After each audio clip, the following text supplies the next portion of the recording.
ನೀ ಎಲ್ಲಿಂದ ಹೋರಾಟಲ್ಲ ಅಳ್ಳಿಗೆ ಸೊಲ್ಲಿಸೆ ವರ ಮಕ್ಕಳಿಲ್ಲವೇ ನಿನಗವ್ವ ಸೊಲ್ಲಿಸೆ ವರ ಮಕ್ಕಳಿಲ್ಲವೇ ನಿನಗವ್ವ ಇಲ್ಲಿ ನಿನ್ನಯ ಮನೆ ಅಲ್ಲದ ಕೊಳ್ಳಬೇಕು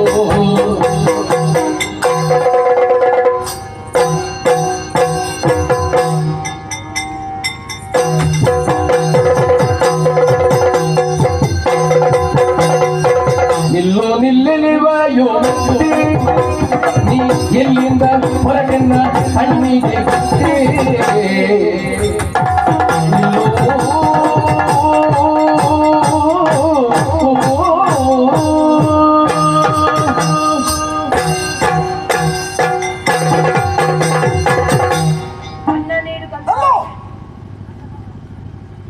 ಆರಕ್ಷಣೆಲ್ಲೋ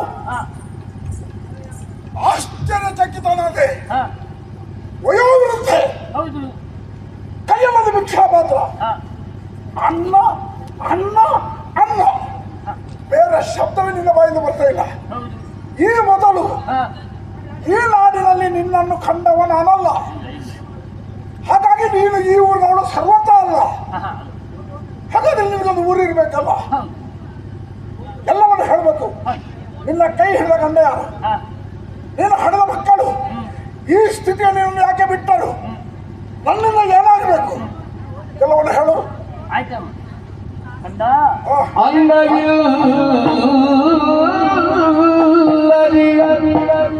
ಮೂರು ದಿನಗಳಾಯಿತು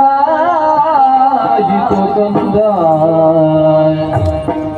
ಉಣ್ಣುವ ಆಸೆಯೊಳು ನಾ ಬಂದೆ ಉಣ್ಣುವ ಆಸೆಯುಳ್ಳ ಬಂದೆ ತಿನ್ನಲಿಲ್ಲದೆ ನಿನ್ನ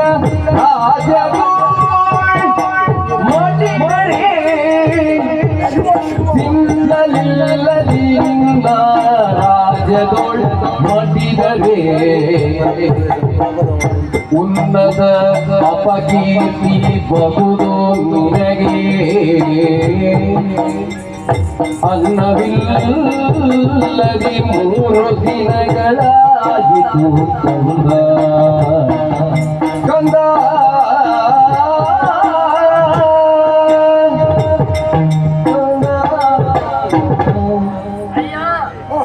ನೀವು ಕೇಳಿದಂತ ಪ್ರಶ್ನೆಗೆ ಉತ್ತರ ಕೊಡಬೇಕು ಅಂತ ಅವರೆಲ್ಲ ನನ್ನ ಜೊತೆ ಇರ್ಬೇಕಲ್ವ ನಿಮಗೆ ಕೇಳಿದ ಪ್ರಶ್ನೆಗೆ ಉತ್ತರ ಕೊಡೋದಕ್ಕೆ ಅವ್ರು ಯಾಕೆ ನೀನು ಹೇಳಿದ್ರೆ ಸಾಕು ಅವ್ರು ಯಾರು ಇಲ್ಲ ನನ್ನ ಜೊತೆ ನಾನೊಬ್ಳ ಅನಾಥೆ ಹಾಗೆ ಹಿಂದೆ ಮುಂದೆ ಯಾರು ಇಲ್ಲ ಯಾರು ಇಲ್ಲ ನನ್ನ ನಾಥರಿಲ್ಲದವರು ಹೌದು ಅನಾಥೆ ಅನಾಥೆ ನಿನ್ನ ಬದುಕು ಹೀಗೆ ಹೌದು ಭಿಕ್ಷೆ ಬಿಡುತ್ತಾ ಇಲ್ಲಿಗೆ ಬಂದ ಉದ್ದೇಶ ಅನ್ನಕ್ಕಾಗಿ ಊಟ ಮಾಡಿದ 3 ದಿನ ಆಯ್ತು ತಂದ ಅನ್ನ ಕೂಡು ಬಂದ ಅನ್ನ ಊಟ ಮಾಡದೆ 3 ದಿನ ಆಯ್ತು ಮತ್ತೇನು ಫಲಹಾರ ಏನಾದರೂ ತಿಂದಿರಾ ಫಲಹಾರ ಎಲ್ಲಿಂದ ಅದು ಇರ್ತಿದ್ದು 3 ಸಲ ಅದನ್ನೇ ಎಂತದ್ದು ಇಲ್ಲ ಈಗ ನಿಮಗೆ ಬೇಕಾದ್ದು ಅನ್ನ ಯೋಚಿಸಬೇಡಿ ಮರುಗರುವಿರಮ್ಮ ನೀನು ಸಾಲವ ಮಾಡಿ ಬರುವೇದ ಶೀಘ್ರದೋಡು ಅರಿಗರೆ ನೀರಿನ ಅರಮನೆ ಸೇರಿ ಅರಿಗರೆ ನೀರಿನ ಅರಮನೆ ಸೇರಿ ಸೇರಿ ಮಾತೆಯೊಳ್ ಕೇಳಿ ಕೊಡದಿರಲು ಕರೆದು ಕೇಳು ಮರುಗದಿರಮ್ಮ.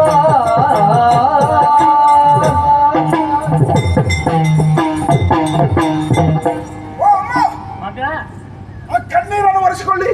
ಅದು ಎಷ್ಟು ವರ್ಷದ್ದು ಬರ್ತಾ ಇರ್ತದೆ. ಏನು ನಿಮ್ಮ ಕಣ್ಣು ತೂತಾಗಿದೆ? ಹಾಗಲ್ಲ ಯಾರಿಲ್ವೇನು ಹಾಗೆ ದುಃಖ ಶೋಕ. ಹಾ ಆ ಶೋಕ ಬಿಡಿ. ಅಶೋಕ ಬೇಡ. ಆ ಶೋಕ ದುಃಖ ಬಿಡಿ. ಆ ಶೋಕ ಹೌದು. ನಿಮ್ಮ ಏನೆಲ್ಲ ಸಮಸ್ಯೆ ಉಂಟು ಹಾ ಎಲ್ಲದಕ್ಕೂ ಪೂರ್ಣ ವಿರಾಮ ವಿದಾಯವನ್ನು ನಾನು ಹೇಳ್ತೇನೆ. ಆಯ್ತು. ನೀವು ಬಂದು ನಿಂತ ಈ ನಾಡು, ಹಾ ಈ ಊರಿನ ಪರಿಚಯ ಉಂಟಾ? ಪರಿಚಯ ಇಲ್ಲ. ಇಲ್ಲೊಬ್ಬ ಹೇಳುವವ ಕೇಳುವವ ನೇತಾರ ಇದ್ದಾನೆ. ಹಾ ಅವ ಯಾರೆಂದು ಗೊತ್ತಾ? ಇಲ್ಲ, ಯಾರು ಗೊತ್ತಿಲ್ಲ. ನೀವೆಲ್ಲ ಮಾಡುವ ಎಡವಟ್ಟುಗಳು ಇದೆ. ಹಾ ನಮಗೆ ಗುರುತು ಪರಿಚಯ ಇಲ್ಲದ ಇರುವ ಊರಿಗೆ ಹೋಗುವಾಗ ಹ್ಮ್ ಅಲ್ಲಿನ ಚಿತ್ರವನ್ನು ಮೊದಲೇ ಗ್ರಹಿಸಿಕೊಳ್ಬೇಕು. ಹಾ ಇಲ್ಲದಿದ್ದರೆ ಹಾ ಏನಾದ್ರೂ ಅಲ್ಲಿ ಸಮಸ್ಯೆ ಆದರೆ ಯಾರಲ್ಲಿ ಹೋಗಿ ಮಾತಾಡಬೇಕು, ನಮ್ಮ ಸಮಸ್ಯೆಗೆ ಉತ್ತರ ಕೊಡೋರು ಯಾರು, ಹಾ ಇಷ್ಟಾದರೂ ತಿಳ್ಕೊಳ್ಬೇಡ್ವೆ. ಹೌದು ಹಾಗಾದ್ರೆ ಇಲ್ಲಿನ ಚಿತ್ರ ನಿಮಗೆ ಗೊತ್ತಿರ್ಬೇಕಿತ್ತಲ್ಲ, ಹೌದು. ನೀವು ಕೇಳಲಿಲ್ಲ ಅಂತ ಕಾಣ್ತದೆ. ಕೇಳಿಲ್ಲ. ಈ ಊರಿನ ಹೆಸರು ಹಾ ರಕ್ತಪುರ. ರಕ್ತಪುರ. ಶೋಣಿತಾಪುರ ಅಂತ ಹೇಳ್ತಾರೆ. ಶೋಣಿತ ರಕ್ತ ಎರಡು ಒಂದೇ. ಸರಿ. ಇಲ್ಲಿಗೊಬ್ಬ ಅಧಿನಾಯಕನಿದ್ದಾನೆ, ಹಾ ಯಜಮಾನ. ಹಾ ದಾರಿಕಾಸುರ ಅಂತ ಅವನ ಹೆಸರು. ಧಾರಿಕಾಸುರ. ಅವನಾನೆ. ಹಾ ಧಾರಿಕಾಸುರ ಅಂದ್ರೆ ನೀನೇ. ಓ ಅಲ್ಲಿ ಹಾ ಒಂದು ಮನೆ ಹಾಗೆ ಕಾಣ್ತಾ ಉಂಟಾ? ಹೌದು, ದೂರದಲ್ಲಿ. ಅದು ಮನೆ ಅಲ್ಲ, ಮತ್ತೆ ಅರಮನೆ. ಅರಮನೆಯು. ಮನೆಗೂ ಅರಮನೆಗೂ ವ್ಯತ್ಯಾಸ ಇದೆ. ಹೌದು. ಅದು ನನ್ನ ರಾಜಧಾನಿ. ಹೌದು. ಹಾ ಹಾ ಈಗ ಕಾಡು ದಾರಿಯಲ್ಲಿ ನೀವು ನನಗೆ ಸಿಕ್ಕಿದ್ದೀರಿ. ಹೌದು. ಇಲ್ಲಿ ಅನ್ನವನ್ನು ಕೇಳಿದ್ರೆ ನಾನು ಎಲ್ಲಿಂದ ಕೊಡಲಿ? ಹಾ, ಹೌದು. ನಾನೀಗ ಹೊರಟು ನಿಂತದ್ದು ಹೊಳೆಗೆ ಸ್ನಾನಕ್ಕಾಗಿ. ಹೊಳೆಗೆ. ನನ್ನ ಸ್ನಾನ ಹೊಳೆಯಲ್ಲಿ ಹೌದಾ? ಸ್ನಾನ ಮಾಡಿ ಬಂದು ಪೂಜೆ. ಹಾ ಪೂಜೆ ಆದ ಬಳಿಕ ಲಘು ಫಲಹಾರ, ಹಾ ಆ ಬಳಿಕ ಸಾರ್ವಜನಿಕರ ಭೇಟಿ, ಹಾ ಮತ್ತೆ ಬಿಗು ಭೋಜನ, ಹಾ ಮತ್ತೆ ವಿಶ್ರಾಂತಿ. ಹಾ, ಸರಿ, ಇದು ನನ್ನ ನಿತ್ಯ ಕಾಯಕ. ಸರಿ. ನಾನೀಗ ಸ್ನಾನಕ್ಕಾಗಿ ಹೊಳೆಯುತ್ತಾ ಹೋಗ್ತಾ ಇದ್ದೇನೆ. ಹೋಗಮ್ಮ, ಅರಮನೆಗೆ ಹೋಗಿ ಹೊಟ್ಟೆ ತುಂಬಾ ಊಟ ಮಾಡಿ. ಅಲ್ಲ ಕಂದ, ಓ ಅಷ್ಟು ದೊಡ್ಡ ಅರಮನೆ, ಆ, ನೀನು ಸ್ನಾನಕ್ಕೆ ಹೋಗುದು ಹೊಳೆಗ? ಹೊಳೆ. ಯಾಕೆ ಕಂದ ಅಷ್ಟು ದೊಡ್ಡ ಅರಮನೆಯಲ್ಲಿ ಸ್ನಾನದ ಇದು ನೀರಿನ ವ್ಯವಸ್ಥೆ ಎಂತದಿಲ್ಲ? ಒಳ್ಳೆ ಪ್ರಶ್ನೆ ಅಲ್ವಾ? ಹಾ ನೀರುಂಟಮ್ಮ, ಹಾ ನೀರು ಬಿಡುವವ ಹಾ ಅವನಿಗೆ ಹಂದಿ ಜ್ವರ. ಖಂಡಿತ. ಪಾಪ. ಏನು ಹುಚ್ಚುಚ್ಚು ಮಾತಾಡ್ತೀಯಮ್ಮ? ಏನ್? ಅರಮನೆ ಅನ್ನೋದು ಯಾವುದನ್ನು ಹಾ ಸಕಲ ಸುಸಜ್ಜಿತವಾದ್ದು ಸರ್ವಸಜ್ಜಿತವಾಗಿ ಯಾವುದಿದೆಯೋ ಅದನ್ನು ಅರಮನೆ ಅಂತ ಹೇಳುದು. ಅಲ್ಲಿ ಕೈಗೊಂದು ಕಾಳಿಗೊಂದು ಆಳುಗಳಿದ್ದಾರೆ. ಅಲ್ಲಿ ನೀರಿಲ್ಲದೆ ನಾನು ಸ್ನಾನಕ್ಕೆ ಹೊಳೆಗೆ ಹೋಗುವುದಾ? ಇದು ನೋಡಿ ನಮ್ಮ ಪ್ರಾರಬ್ಧ, ನಮ್ಮ ಸಮಾಜಕ್ಕೆ ಅಂಟಿದಂತ ಇದೊಂದು ದೋಷ. ಹೊಳೆಯ ಸ್ನಾನ ಯಾಕೆ? ಯಾಕೆ? ನಿಮಗೆ ವಯಸ್ಸಾಗಿದೆಯಲ್ಲ, ಹಾ ವಯಸ್ಸಾದವರಿಗೆ ಇದೆಲ್ಲ ಅನುಭವಗಳು ಬೇಕು. ವಯಸ್ಸಾದರೆ ಸಾಲದು, ಹಾ ಅನುಭವ ಇಲ್ಲದಿದ್ದರೆ ವಯಸ್ಸಿಗೆ ಯಾರು ಗೌರವವೇ ಕೊಡುವುದಿಲ್ಲ. ಗೋಳಿ ಮರದಂತೆ, ಗೋಳಿ ಮರದಿಂದ ಏನು ಪ್ರಯೋಜನ ಇದೆ? ಈ ವಯಸ್ಸಾದವರಿಗೆ ಅನುಭವ ಬೇಕು. ಯಾಕಂದ್ರೆ ನಾಳೆ ಈ ಸಣ್ಣ ಮಕ್ಕಳು ಕೇಳ್ತಾರೋ ಇಲ್ವೋ, ಏನಾದ್ರೂ ಕೇಳಿದ್ರೆ ಅವ್ರಿಗೆ ಉತ್ತರ ಕೊಡುವವರು ಯಾರು? ಮಕ್ಕಳು ದಾರಿ ತಪ್ಪಿ ಹೋಗುವುದಕ್ಕೆ ಕಾರಣಕರ್ತರು ನಾವ್ಯಾಗ್ತೇವೆ, ಹಿರಿಯರೇ. ಸಕಾಲದಲ್ಲಿ ಅವರಿಗೆಲ್ಲವನ್ನೂ ಮಾಹಿತಿ ಕೊಡದಿದ್ರೆ ಸಮಾಜದಲ್ಲಿ ಏನೆಲ್ಲ ಅನಾಹುತಗಳು ನಡೆಯುವುದಕ್ಕೆ ಸಾಧ್ಯತೆ ಇದೆ. ನಾನು ಹೀಗೆ ಭಾವಿಸ್ತೇನೆ. ಹೇಗೆ? ನಿಮಗೆ ಮರೆತು ಹೋಗಿರಬಹುದು, ಜ್ಞಾಪಿಸ್ತೇನೆ. ಸರಿ, ಇನ್ನು ಮುಂದಕ್ಕೆ ಯಾರಾದ್ರೂ ಕೇಳಿದ್ರೆ ನಿಮಗೆ ಗೊತ್ತಿರಬೇಕು. ಆಯ್ತು. ಹೊಳೆಯಲ್ಲಿ ಸ್ನಾನ ಯಾಕೆ? ಯಾಕೆ? ಅದರೊಂದಿಗೆ ಹಾ ನಿಮ್ಮದೊಂದು ಪ್ರಶ್ನೆ, ಅಲ್ಲಿ ಸ್ನಾನದ ಕೊಠಡಿ ಇಲ್ವಾ? ಹೌದು. ನೀರಿಲ್ವಾ? ಹೌದು. ಅಮ್ಮ, ಏನು? ಅಲ್ಲಿ ಸ್ನಾನಾಗ್ರಹ ಎಷ್ಟಿದೆ ಬಲ್ಲಿರ? ಎಷ್ಟಿದೆ? ಆ ಸಂಖ್ಯೆ ಹಾ ಹೇಳಿದಾಗ ಗೊತ್ತಾಗಿದ್ದು ನಿಮಗೆ. ಎಷ್ಟು? 786 ಸ್ನಾನದ ಕೊಠಡಿ ಇದೆ. ಎಷ್ಟು? 786. ಆ ಸಂಖ್ಯೆ ಎಲ್ಲಿಯಾದ್ರೂ ಕೇಳಿದ ನೆನಪುಂಟಾ? ಭಾರಿ ಅಪಾಯದ ಸಂಖ್ಯೆ ಮಾತ್ರ. ಅಷ್ಟು ಗೊತ್ತಾದ್ರೆ ಸಾಕು, ಸಮಾಜಕ್ಕೆ ಸಾರ್ಥಕ. ನಾನು ಕಟ್ಟಿದ್ದಕ್ಕೆ ಸಾರ್ಥಕ. ಅಷ್ಟು ಸ್ನಾನದ ಕೊಠಡಿ ಇರುವಾಗ ಇಲ್ಲಿ ಸ್ನಾನ ಮಾಡುವುದನ್ನು ಎಷ್ಟಿರಬಹುದು ಊಹನೆ ಮಾಡಿಕೊಳ್ಳಿ. ಹೊಳೆಯ ಸ್ನಾನ ಯಾಕೆ? ಈ ಪ್ರಶ್ನೆ ಉತ್ತರ ನಾನು ಕೊಡ್ಲೇಬೇಕು. ಅಮ್ಮ, ಹೊಳೆಯಲ್ಲಿ ಹರಿಯುವಂತ ನೀರು ಅದು ಬರೀ ದ್ರವ ಅಲ್ಲ, ವಿಶೇಷತೆ ಇದೆ. ಅನೇಕ ಪರಮ ಪಾವನ ಕ್ಷೇತ್ರಗಳ ತೀರ್ಥಗಳು ಹರಿದು ಬಂದು ನದಿಯನ್ನು ಸೇರ್ತವೆ. ನದಿಯ ನೀರು ಸಾಕ್ಷಾತ್ ಭಗೀರಥಿ, ಗಂಗಾ ಮಾತೆ. ಕೆಲವರು ತ್ರಿವೇಣಿ ಸಂಗಮದಲ್ಲಿ ಹೋಗಿ ಸ್ನಾನ ಮಾಡ್ತಾರೆ. ಅಲ್ಲಿಯೇ ಹೋಗಿ ಸ್ನಾನ ಮಾಡಬೇಕು ಅಂತಿಲ್ಲ. ತ್ರಿವೇಣಿ ಸಂಗಮದಲ್ಲಿ ಸ್ನಾನ ಮಾಡಿದ ಪುಣ್ಯ ಫಲ ನಮ್ಮ ಊರಿನ ಹೊಳೆಯಲ್ಲೂ ಇದೆ.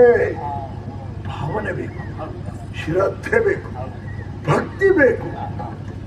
ಅಂತಹ ಸ್ಥಿತಿಗೆ ನಾವು ಬಂದರೆ ಈ ಹೊಳೆಯ ನೀರು ಗಂಗಾಮಾತೆಗೆ ಸರಿ ಸಮಾನ. ಅಂತಹ ಪೂಜ್ಯ ಭಾವನೆಯಿಂದ ದಿನಂಪ್ರತಿ 3 ಹೊತ್ತು ಸ್ನಾನ ಮಾಡ್ತೀವಿ ನಮ್ಮ ಹೊಳೆಯಲ್ಲಿ. ಯಾಕೆ ಸ್ನಾನ ಮಾಡಬೇಕಂದ್ರೆ, ಏನಾದರೂ ಕಥಜನ್ಮದಲ್ಲಿ ನಾವು ಪಾಪಗಳನ್ನು ಮಾಡಿದ್ದರೆ ಅದರಲ್ಲಿ ಪರಿಮಾರ್ಜನೆ ಹೊಂದುತ್ತೇವೆ. ಮುಂದೊಂದು ಜನ್ಮ ಅಂತ ಇದ್ದರೆ ನಾವು ಪುಣ್ಯ ಸಂಚಯನ ಮಾಡಿಕೊಂಡು ಹುಟ್ಟುತ್ತೇವೆ ಎನ್ನುವಂತಹ ನಂಬಿಕೆಯ ಈ ಸಮಾಜ ನಮ್ಮ ಧರ್ಮ. ಹಾಗಾಗಿ ಹೊಳೆಯ ಸ್ನಾನಕ್ಕೆ ವಿಶೇಷತೆ ಇದೆ ಎನ್ನುವುದನ್ನು ನೀವು ತಿಳಿದ್ರೆ, 4 ಜನರಿಗೆ ಹೇಳಿದರೆ ಸಮಾಜದಲ್ಲಿ ಏನೋ ಒಂದು ಬದಲಾವಣೆ ಆಗೋದಕ್ಕೆ ಸಾಧ್ಯತೆ ಇದೆ ಎನ್ನುವ ಕಾರಣಕ್ಕಾಗಿ ಇದನ್ನು ವಿಸ್ತರಿಸಿ ಹೇಳಿದಮ್ಮ. ಆ ಕಾರಣಕ್ಕಾಗಿ ನಾನು ಹೊಳೆಗೆ ಸ್ನಾನಕ್ಕೆ ಹೋಗ್ತಾ ಇದ್ದೇನೆ. ಹೋಗಿ ನೀವು ಅವರ ಮನೆಗೆ ಹೊಟ್ಟದನ್ನು ಊಟ ಮಾಡಿ ಹಾಯಾಗಿ ವಿಶ್ರಾಂತಿ ಪಡೆಯಿರಿ. ಆ ಬಳಿಕ ಬರ್ತೇನೆ. ಬಂದ ಬಳಿಕ ನಾವು ಕುಶಲೋಪರಿ ಮಾತಾಡೋಣ. ಆಯ್ತು ಬಂದ. ಆದರೆ ನಿನ್ನ ಅಮ್ಮ ನನಗೆ ಊಟ ಕೊಟ್ಟಾರ? ಯಾಕೆ ಅನುಮಾನ? ನನ್ನ ಪರಿಚಯ ಇಲ್ವಲ್ಲ. ಇದು ನೋಡಿ ನಿಮ್ಮ ಮೌಢ್ಯ. ಪರಿಚಯ ಕೇಳಿ ಊಟ ಕೊಡುವುದು ಅದು ಮನೆಯ, ಅದು ಅನ್ನವನ್ನು ವಿಕ್ರಯಿಸುವಂತಹ ಕೇಂದ್ರ ಸ್ಥಾನ ಅಂತ ಹೇಳ್ಬೋದು. ಪರಿಚಯ ಕೇಳಿ ಊಟ ಬಡಿಸುವುದು ಅದು ಮನೆ ಆಗುವುದಿಲ್ಲ. ಹೇಳಿದ್ದು ಕೆಲವು ಸಂದರ್ಭದಲ್ಲಿ ಸರಿತ ಕಾಣುತ್ತದೆ. ಕೆಲವು ಮನೆಯಲ್ಲಿ ಊಟಕ್ಕೆ ಒಳ ಸೇರುವಾಗ ಎದುರಿನ ಬಾಗಿಲನ್ನು ಹಾಕ್ತಾರೆ. ಅದು ಊಟ ಮಾಡಿ ಬರ್ತಾರೆ. ಯಾರಾದರೂ ಬಂದು ಹೊರಗೆ ಕಾಯಬೇಕು. ಅಮ್ಮ, ಅದೆಲ್ಲ ನಮ್ಮ ಸಂಸ್ಕೃತಿ. ಅತಿಥಿ ದೇವೋ ಭವ. ಮನೆಗೆ ಯಾರೇ ಬರಲಿ ಅವನನ್ನು ಕರೆದು ಉಪಚರಿಸಿ ನಮ್ಮ ಸಾಧ್ಯತೆಯ ಮಟ್ಟಿಗೆ ಸತ್ಕರಿಸಿ ಕಳುಹಿಸಿ ಕೊಡುವಂತಹ ಸಂಪ್ರದಾಯವನ್ನು ಪಾಲಿಸಿಕೊಂಡು ಬಂದ ಕಾರಣಕ್ಕಾಗಿ ಈ ಭೂಮಿಗೆ ಸಕಾಲದಲ್ಲಿ ಮಳೆ ಇರ್ತದೆ. ಮಳೆಯಿಂದಾಗಿ ಏಳೆ ಸಮೃದ್ಧಿ ಹೊಂದುತ್ತದೆ. ಅತಿಥಿಗಳಲ್ಲಿ ದೇವರನ್ನು ಕಂಡಂತ ಒಂದು ಸಮಾಜ ಅಂತ ಇದ್ರೆ ಅದು ನಮ್ಮದು ಮಾತ್ರ. ಮಧ್ಯಾಹ್ನ ಊಟ ಮಾಡುವ ಹೊತ್ತಿನಲ್ಲಿ ಬಾಗಿಲು ಹಾಕ್ತಾರೆ ಅಂತ ಒಂದು ಮಾತು ಹೇಳಿದೆ. ಬಾಗಿಲು ಹಾಕಿ ಊಟ ಮಾಡುವ ಮನೆ ಅದು ಮನೆಯಾಗಿ ಉಳಿಯುವುದಿಲ್ಲ. ಕೆಲವೇ ವರುಷಗಳಲ್ಲಿ ಆ ಮನೆ ಸ್ಮಶಾನ ಆಗ್ತದೆ. ಭೂತ ಪ್ರೇತಗಳ ಆವಾಸ ಸ್ಥಳ ಆಗ್ತದೆ. ಶಾಶ್ವತವಾಗಿ ಮನೆಗೆ ಬಾಗಿಲನ್ನು ಹಾಕುವಂತಹ ಸ್ಥಿತಿ ಆ ಮನೆಗೆ ಬಂದೇ ಬರ್ತದೆ. ಯಾರ ಮನೆಯಲ್ಲಿ ಅತಿಥಿ ಸತ್ಕಾರ ಮಾಡ್ತಾರೋ, ನಮ್ಮಲ್ಲಿ ಏನಿದೆ ಅದನ್ನು ಕೊಟ್ಟು ಯಾರ ಮನೆಯಲ್ಲಿ ಉಪಚಾರ ಮಾಡ್ತಾರೋ ಆ ಮನೆಯಾಗಿ ಉಳಿಯುವುದಿಲ್ಲ. ಕಾಲಕ್ರಮೇಣ ದೇವ ಮಂದಿರ ಆಗಬಹುದು, ದೇವಸ್ಥಾನವೇ ಆಗಬಹುದು. ಅನ್ನದಾನಕ್ಕಿಂತ ಇನ್ನೂ ದಾನವಿಲ್ಲ. ಅನ್ನದಾನ ಮಾಡಿದಂತಹ ಪುಣ್ಯ ಯಾವತ್ತೂ ನಮ್ಮನ್ನು ಬೆಂಬೆತ್ತಿಕೊಂಡು ಬರ್ತದೆ ಎನ್ನುವಂತಹ ವಿಶ್ವಾಸವುಳ್ಳಂತಹ ಸಮಾಜ ನಮ್ಮದು. ಹಾಗಾಗಿ ನೀವು ನನ್ನ ತಾಯಿ ಅನ್ನ ಕೊಡ್ತಾರೋ ಇರುವಂಥ ಅನುಮಾನ ಬೇಡ. ಹಾಗೆ ಅವರ ಮನೋಸ್ಥಿತಿ ಹೇಗೆ ಅಂತ ಹೇಳ್ತೇನೆ. ಯಾಕಂದರೆ ಅವರು ರಾಜಮಾತೆ ಕೂಡ. ಆ ಅರ್ಹತೆ ಎಲ್ರಿಗೂ ಬರುವುದಿಲ್ಲ. ಅವರು ನೀವು ಕೇಳಿಕೊಡುವುದಲ್ಲ, ಅವರು ನಿಮ್ಮನ್ನು ನೋಡಿದ ತಕ್ಷಣ ನಿಮಗೇನು ತೀರಾ ಅವಶ್ಯಕತೆ ಇದೆ ಎನ್ನುವುದನ್ನು ಅವರು ಮನನ ಮಾಡಿಕೊಳ್ತಾರೆ. ಹಾಗಾಗಿ ಅವರು ರಾಜಮಾತೆ ಅಂತ. ಹೇಗೆ ಬಂದಿರಾ? ನಿಮ್ಮ ತಲೆ ನೋಡಿ ಎಣ್ಣೆ ಕೊಡ್ತಾರ. ಓ, ಕುಡಿಯುವ ಎಣ್ಣೆ ಅಲ್ಲ, ತಲೆಗೆ ನೆತ್ತಿಗೆ ತೈಲ, ಹೊಟ್ಟೆ ನೋಡಿ ಅನ್ನ, ಶರೀರ ನೋಡಿ ಬಟ್ಟೆ, ಅಸನ ವಸನ ವಸತಿ. ಇಲ್ಲಿ ಏನೂ ಸಮಸ್ಯೆ ಇಲ್ಲ. ಹೋಗ್ಯಮ್ಮ, ಹೊಟ್ಟೆದು ಊಟ ಹೋಗಿತ್ತು. ನಾನು ಸ್ನಾನ ಮಾಡಿ ಬಂದೆ. ಕಂದ ಕೊಡದಿದ್ರೆ ಏನು ಮಾಡಲಿ? ಯಾವುದಕ್ಕಾದರೂ ಔಷಧಿ ಇದೆ. ಯಾವ ರೋಗಕ್ಕೂ ಔಷಧಿ ಇದೆ. ಕೆಲವು ವರ್ಷಗಳ ಹಿಂದೆ ಇಡೀ ಜಗತ್ತನ್ನೇ ತಲ್ಲಣಗೊಳಿಸುವಂತಹ ಮಹಾಮಾರಿ ರೋಗ ಒಂದು ಬಂದಿತ್ತು.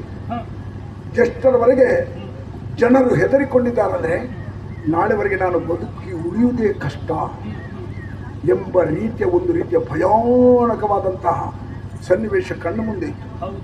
ಅಂತಹ ಮಹಾಮಾರಿ ರೋಗಕ್ಕೂ ಕೇವಲ ಮೂರು ತಿಂಗಳಲ್ಲಿ ಸೂಕ್ತವಾದ ಔಷಧಿಯನ್ನು ಕಂಡು ಹಿಡಿದು ನಿಮ್ಮ ಬದುಕಿಗೆ ಅಪಾಯವಿಲ್ಲ, ನಿಮ್ಮ ರಕ್ಷಕನಾಗಿ ನಾನಿದ್ದೇನೆ ಅಂತ ಹೇಳುವಂತಹ ವ್ಯಕ್ತಿಗೂ ಜನ್ಮ ಕೊಟ್ಟದ್ದು ಈ ಭೂಮಿಯಮ್ಮ, ಈ ಮಣ್ಣು. ಅಂತಹ ರೋಗವನ್ನೇ ಬಡಿದೋಡಿಸಿದೆ. ಈಗ ನಿಮಗೆ ಬಂದ ರೋಗ ಯಾವುದು? ಇದಕ್ಕೆ ಔಷಧಿ ಇಲ್ಲ. ಯಾವ ರೋಗಕ್ಕೂ ಔಷಧಿ ಇದೆ. ಈ ರೋಗಕ್ಕೆ ಸಂಶಯ ಎನ್ನುವ ರೋಗ, ಇದಕ್ಕೆ ಔಷಧಿ ಇಲ್ಲ. ಅದು ಬೆಳೀತಾ ಹೋಗುದು, ದಿನದಿಂದ ದಿನಕ್ಕೆ ಬೆಳೆಯುವುದೇ. ಅದಕ್ಕೆ ಪರಿಹಾರ ಏನು? ನಾನು ಹೇಳುವ ಮಾತೇ ಅದಕ್ಕೆ ಪರಿಹಾರ. ಹೋಗಿ ಕೊಡದಿದ್ದರೆ ಒಂದು ಕೆಲಸ ಮಾಡಿ, ನಾನು ತುಂಬ ದೂರಕ್ಕೆ ಸ್ನಾನಕ್ಕೆ ಹೋಗುದು, ಇಲ್ಲಿ ಹತ್ತಿರದಲ್ಲಿ ಇದೆ ಹೊಳೆ, ಅಲ್ಲಿ ಸ್ನಾನ ಮಾಡ್ತಾ ಇರ್ತೇನೆ ವ್ಯಾಪ್ತಿಯೊಳಗೆ. ಕೊಡದಿದ್ದರೆ ಕರ್ದು ಹೇಳಿ, ನಿನ್ನ ತಾಯಿ ಕೊಡ್ತಾ ಇಲ್ಲ ಅಂತ ಹೇಳಿದ್ರೆ ನಾನು ಹೇಳ್ತೇನೆ, ಅಮ್ಮ ಕೊಟ್ಟು ಬಿಡಿ ಅಂತ, ಮುಗೀತಲ್ಲ. ಊಟ ಆದ ಬಳಿಕ ನೀವೇನು ಮಾಡ್ತೀರಿ? ಊಟ ಆದ ಬಳಿಕ ಭಿಕ್ಷಾಟನೆ ಮುಂದೆ ಮತ್ತೆ ಮುಂದುವರಿಯುವುದು ಏನು? ಭಿಕ್ಷಾಟನೆ, ಭಿಕ್ಷೆ ಬಿಡುತ್ತಾ ಮುಂದೆ. ಈ ಊರಿನಲ್ಲಿ ನಿಷೇಧವಿದೆ ಏನು? ಭಿಕ್ಷಾಟನೆಗೆ ಯಾರು ಧನದ ರೂಪದ ಸಹಾಯ ಮಾಡಬೇಡಿ ಅಂತ ನಾನು ಹೇಳಿದ್ದೇನೆ. ಭಿಕ್ಷಕರು ಬಂದರೆ ಹೊಟ್ಟೆ ತುಂಬ ಊಟ ಕೊಡಿ, ಮೈಯಲ್ಲಿ ಸರಿಯಾದ ಬಟ್ಟೆ ಇಲ್ಲದಿದ್ದರೆ ಉಟ್ಟುಕೊಳ್ಳುವುದಕ್ಕೆ ಬಟ್ಟೆಯನ್ನು ಕೊಡಿ. ಧನದ ರೂಪದ ಸಹಾಯ ಮಾಡಿದರೆ ಭಿಕ್ಷುಕರ ಸಂಖ್ಯೆ ಹೆಚ್ಚುತ್ತಾ ಹೋಗ್ತದೆ. ನೀವು ಎಲ್ಲಾದ್ರೂ ಇವರಲ್ಲಿ ಕೇಳಿದ್ದೀರಾ ಭಿಕ್ಷೆ ಕೊಟ್ರ? ಕೊಟ್ರ ಸುಮಾರು ಜನ ಕೊಟ್ಟರು. ಅದನ್ನು ಹಿಂದಕ್ಕೆ ಕೊಡಿ. ಅದು ಒಳಗೆ ಹೋಗುವಲ್ಲಿ ಹೋಗಿ ಆಯ್ತು. ಕೊಡಬೇಡಿ, ಹಿಂದಕ್ಕೆ ಕೊಡಿ. ಅದನ್ನು ತಗೊಳ್ಳೋರು ಅವರಲ್ಲ. ಇದನ್ನು ಒತ್ತಿ ಹೇಳುವಂತ ಉದ್ದೇಶ ಏನಂದ್ರೆ, ಅಮ್ಮ ನೀವು ಇದನ್ನು ಬಿಡಬೇಕು. ಇದನ್ನು ಬಿಟ್ಟರೆ ಕೆಳಗೆ ಬೀಳ್ತಾರೆ. ಇವು ನನ್ನ ಪ್ರಾರಂಭ ಎಷ್ಟನ್ನು ಬಿಡಿಯಲ್ಲ, ನೀವು ಹೇಳಿದ ಬಟ್ಟಲ ತಟ್ಟೆಯನ್ನು ಬಿಡಿತಲ್ಲ, ಈ ಭಿಕ್ಷಾಟನ ವೃತ್ತಿಯನ್ನು ಬಿಡಿ. ಹಾಗಾದ್ರೆ ಮುಂದಕ್ಕೆ ನನ್ನ ಬದುಕು ಹೇಗೆ ಅಲ್ವೇ? ಮುಂದೆ ಏನು ಮಾಡು? ಒಂದು ಕ್ಷಣ ನೀವು ಮೌನದಲ್ಲಿ ಇರಬೇಕು, ಮಾತಾಡಬೇಡಿ.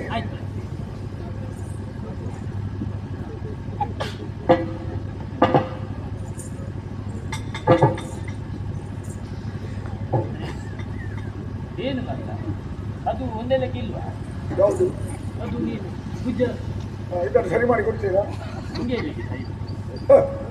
ನೀನು ತುಂಬ ಯೋಚಿಸ್ತಿದ್ದಿ. ನಾನು ಅದಕ್ಕೆ ನೀವು ಸುಮ್ಮನೆ ಅಂತ ಹೇಳಿದ್ದೆ. ಈಗ ಜ್ಞಾಪಕಕ್ಕೆ ಬಂತು. ಹೌದಾ? ನನ್ನ ಬಲಭುಜ ಇದು ನನ್ನ ತಾಯಿಗಾಗಿ ಮೀಸಲು, ಮಗನಾಗಿ ನನ್ನ ಕರ್ತವ್ಯ ಹೌದು, ಧರ್ಮ ಹೌದು. ನನ್ನ ತಾಯಿಯ ಅಂತಿಮ ಯಾತ್ರೆ ಮಗನಾಗಿ ನನ್ನ ಬಲಭುಜದಲ್ಲೇ ಆಗಿದೆ. ಇದು ತಾಯಿಗೋಸ್ಕರ ಮೀಸಲಿರಿಸಿದ್ದೇನೆ. ಅಮ್ಮ, ಎಡಭುಜ ನಿಮಗೆ, ನನಗ ಇದು ನಿಮಗಾಗಿ. ನಾನು ಅಲ್ಲಿ ಕುತ್ಕೊಂಡು ಭಿಕ್ಷೆ ಬೇಡುದಾ? ಅಲ್ಲಿ ಸುತ್ತು ಬಂದು ಬರುವುದು ಊಟಕ್ಕೆ ಮನೆಗೆ ಅಂತ ಹೇಳಿದ ಹಾಗೆ ಭಿಕ್ಷೆ. ಹೌದು, ಇದು ಇಲ್ಲಿ ಕೂತ್ಕೊಳ್ಳಿಕ್ಕೆ ಅಲ್ಲ ಅಲ್ವಾ? ನಿಮ್ಮ ಅಂತಿಮ ಯಾತ್ರೆ ನನ್ನ ಎಡಭುಜದಲ್ಲಿ. ನನ್ನ ಹೆತ್ತ ತಾಯಿಗೆ ಸರಿ ಸಮಾನರು ನೀವು. ಅಂತಹ ಪೂಜ್ಯ ಭಾವನೆ ನಿಮ್ಮಲ್ಲಿದೆ. ಯೋಚನೆ ಮಾಡಬೇಡಿ. ನಿಮ್ಮ ಬದುಕಿನ ಆರಂಭ್ಯ ಕೊನೆ ತನಕ ಸುಖದ ಸುಪ್ಪತ್ತಿಗೆಯಲ್ಲಿ ನಿಮ್ಮನ್ನು ನೋಡಿಕೊಂಡು ಬರ್ತೇನೆ. ಯಾವುದಕ್ಕೂ ಕೊರತೆ ಇಲ್ಲದಂತೆ ನೋಡಿಕೊಳ್ತೇನೆ. ಅದಕ್ಕೂ ಒಂದು ಬಲವಾದ ಕಾರಣ ಇದೆ. ಈ ನಾಡಿನ ಜನತೆಗೆ ನಾನು ಹೇಳಿದ್ದೇನೆ, ಅದನ್ನು ಅನುಚೂರ್ಣವಾಗಿ ಪಾಲಿಸ್ತಾ ಇದ್ದಾರೆ. ಯಾರದೇ ಮನೆ ಇರಲಿ, ಯಾರ ಮನೆಯಲ್ಲಿ ಹಿರಿಯರನ್ನು ದುಡಿಸ್ತಾರೋ, ಹಿರಿಯರ ಸಂಪಾದನೆಯಿಂದ ಯಾರು ಬದುಕುತ್ತಾರೋ ಅವ ಬದುಕಿದ್ದರು ಸತ್ತಂತೆ. ಹಿರಿಯರ ಬಗ್ಗೆ ಎಂತಹ ಕಾಳಜಿ. ಹಿರಿಯರ ಸೇವೆಯನ್ನು ಮಾಡಬೇಕು. ವಯಸ್ಸಾದವರಾದರೆ ಕಾಲಕ್ಕೆ ಅವರಿಗೆ ಊಟೋಪಚಾರವನ್ನು ಕೊಡುತ್ತಾರೆ. ಅವರ ಶುಶ್ರೂಷೆಯನ್ನು ಮಾಡುತ್ತಾ ಇರುವ ಆ ಮನೆಯವರು ಯಾವುದೇ ದೇವಸ್ಥಾನಕ್ಕೆ ಹೋಗುವಂಥ ಅವಶ್ಯಕತೆ ಇಲ್ಲ, ದೈವಸ್ಥಾನಕ್ಕೆ ಹೋಗುವಂಥ ಅವಶ್ಯಕತೆ ಇಲ್ಲ, ಹೂವಿನ ಪೂಜೆ ರಂಗಪೂಜೆ ಮಾಡುವಂಥ ಅವಶ್ಯಕತೆ ಇಲ್ಲ. ಮನೆಯಲ್ಲಿರುವಂಥ ಹಿರಿಯರ ಸೇವೆಯನ್ನು ಮಾಡಿ ಅವರ ಆಶೀರ್ವಾದವನ್ನು ಪಡೆದರೆ ಜಗತ್ತಿನಲ್ಲಿರುವ ಎಲ್ಲ ತೀರ್ಥಕ್ಷೇತ್ರಗಳಿಗೆ ಹೋದ ಪುಣ್ಯ ಫಲ ಹಿರಿಯರ ಕಾಲ್ಬುಡದಲ್ಲಿದೆ ಅಂತ ಹೇಳಿದ್ದಾರೆ. ಇವರಿಗೆ ಅದನ್ನು ಪಾಲಿಸ್ತಾ ಇದ್ದಾರೆ. ಸಂತೋಷ ಉಂಟು ನನಗೆ ಅಮ್ಮ. ಹಾಗಾಗಿ ನೀವು ಹಿರಿಯರು ವಯಸ್ಸನ್ನು ದುಡಿಮೆ ಬೇಡ, ಇನ್ನು ಕುಳಿತು ಊಟ ಮಾಡಿ ಅಮ್ಮ. ಸಂತೋಷ ಚಿತ್ತರಾಗಿ ನಾನು ಸ್ನಾನ ಮಾಡಿ ಬರ್ತೇನೆ. ಭೋಜಮ್ಮ ಅರಮನೆ ಅಂತ ಒಂದು ಆಶೀರ್ವಾದ ಮಾಡಿ. ಹಿರಿಯರು ಸಿಗುವುದೇ ವಿರಳ. ಸಿಕ್ಕಿದ ಹಿರಿಯರು ಎಲ್ಲೇ ಇರಲಿ ಅವರು ಆಶೀರ್ವಾದವನ್ನು ಪಡೆಯಬೇಕು. ಹಿರಿಯರಲ್ಲಿ ದೇವರನ್ನು ಕಂಡಂತಹ ಸಮಾಜ ಆಶೀರ್ವಾದ ಮಾಡಿ ತಾಯಿ, ಮತ್ತೆ ನಿಮ್ಮ ಸೇವೆಯನ್ನು ಮಾಡಿ ಮತ್ತೆ ನಾನು ಆಶೀರ್ವಾದವನ್ನು ಪಡಿತೇನೆ. ಆಯ್ತು ಕಂದ, ಆದಷ್ಟು ಬೇಗ ಮುಳುಗಿ ಬಾ. ಆ ಶಬ್ದ ಸ್ವಲ್ಪ ವ್ಯತ್ಯಾಸ ಇದೆ. ಆದಷ್ಟು ಬೇಗ ಮುಳುಗು ಅಂತ ಹೇಳಿದ್ರಿ ನೀವು. ಮುಳುಗಿ ಬಾ. ಮುಳುಗಿದ್ರೆ ಬರೋದು ಹೇಗೆ? ಮುಳುಗಿ ಎದ್ದು ಬಾ.